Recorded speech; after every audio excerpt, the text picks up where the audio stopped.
दुनिया में मौजूद 3 दर्दों में से 2 के बारे में ज्यादा बात होती है। पहला तो शरीर का जब कुछ टूट जाता है और दूसरा दिल का जब जो चाहिए हो वो मिले ना या मिलके छूट जाता है। लेकिन तीसरा दर्द तब उठता है जब जो हमें चाहिए हो वो तो मिल गया लेकिन नेक्स्ट क्या चाहिए वो पता नहीं, और ये दर्द है दिमाग का। ऐसी स्थिति में दिमाग क्यों दर्द करता है वो समझना सिंपल है। जैसे फेफड़े बिना हवा के और पेट बिना खाने के नहीं रह सकता, दिमाग भी बिना समस्या के नहीं रह सकता। और इसी दर्द से बचने के लिए समाज द्वारा हमें एक टेम्पलेट दिया जाता है। पढ़ाई, नौकरी, शादी, बच्चा, और फिर बच्चे की पढ़ाई, नौकरी, शादी और बच्चे का बच्चा।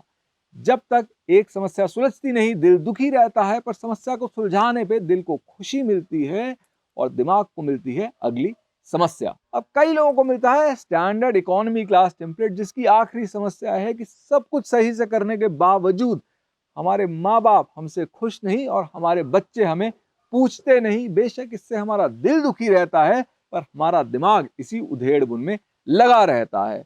और कई लोगों को मिलता है प्रीमियम बिजनेस क्लास टेम्पलेट, और उसकी आखिरी समस्या का भी कोई अंत नहीं, जो है मोर पैसा, मोर पॉपुलैरिटी या मोर पावर। इन टेम्पलेट्स के अनुसार जीने वालों का दिल हमेशा किसी भिखारी की तरह कुछ न कुछ मांगता रहता है और उनका दिमाग दिल की मांगों को पूरा करने के लिए व्यस्त रहता है, मस्त रहता है। पर हम में से कई लोगों को जब इस टेम्पलेट वाली जिंदगी में कुछ बड़ा मिल जाता है या हमारा कुछ बड़ा खो जाता है तो हमें एक झटका सा लगता है और हम इससे बाहर आ जाते हैं, और कुछ समय के लिए हम वैरागी हो जाते हैं। जिंदगी बेकार सी लगती है, इच्छाएं खत्म हो जाती हैं और दिल कुछ मांगता ही नहीं।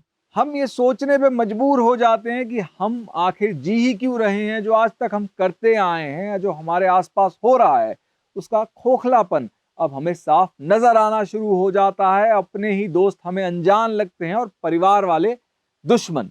और अब शुरू होता है दिमाग का दर्द और हमारी जिंदगी पहले से कहीं बदतर हो जाती है। अब चाहे वैराग्य का ये टेम्परेरी पीरियड हमारी जिंदगी को परमानेंटली अच्छा बना सकता है, लेकिन ये दर्द सहन ना कर पाने की वजह से हम किसी नशे या किसी अच्छी स्पिरिचुअल ज्ञान वाली बातों से या किसी और गतिविधि से खुद को डिस्ट्रैक्ट कर लेते हैं, और अंततः इस नई डिस्ट्रैक्शन के साथ हम अपने पुराने टेम्पलेट वाली जिंदगी में चले जाते हैं और इस गोल्डन अपॉर्चुनिटी का अंत हो जाता है। कुछ लोग जो इस दर्द को समझ भी जाते हैं, सोचते हैं वो मेडिटेशन या किसी स्पिरिचुअल प्रैक्टिस की मदद से इस दर्द से ऊपर उठ सकते हैं, लेकिन जैसे बहुत प्रैक्टिस कर लेने के बावजूद हम कुछ मिनटों से ऊपर बिना सांस के और कुछ दिनों से ऊपर बिना खाने के नहीं रह सकते, उसी तरह हमारा दिमाग भी बहुत लंबे समय तक बिना किसी समस्या के नहीं रह सकता। हमारे पास चॉइस है तो सिर्फ वो समस्या चुनने की।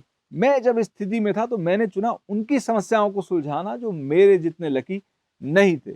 यानी मेरा पेट भरा हुआ था तो उनका पेट भरना जो भूखे थे। मैं क्योंकि दर्द में नहीं था तो उनका दर्द कम करना जो अपनी मदद खुद नहीं कर सकते। मेरा ये समस्या चुनने का कारण था ये समझ जाना कि मेरे जीने के पीछे एक सफरिंग फुटप्रिंट है। यानी जीने के लिए मुझे खाना पड़ता है, और जब मैं खाता हूं तो उसके लिए कहीं ना कहीं कोई ना कोई तो सफर कर ही रहा है। तो अगर मुझे समय किसी और को सफरिंग दे के मिल रहा है तो उस समय का एक ही सदुपयोग मुझे समझ में आया, और वो था दूसरों की सफरिंग कम करना। यहाँ मैं एक चीज कहना चाहूंगा, जो मैं बात कर रहा हूँ अपने अनुभव से, लेकिन आप तक मेरा अनुभव नहीं, उस अनुभव को बयां करने वाले शब्द पहुंच रहे हैं। तो हो सकता है आपको मेरी बात समझ तो आ जाए, लेकिन आप उसे महसूस ना कर पाए। तो मैं सिर्फ इतना कहना चाहूंगा कि अगर आप भी अपनी जिंदगी में एक नई दिशा खोज रहे हैं तो अच्छा काम करने के रास्ते पे कुछ समय चल के देखिए।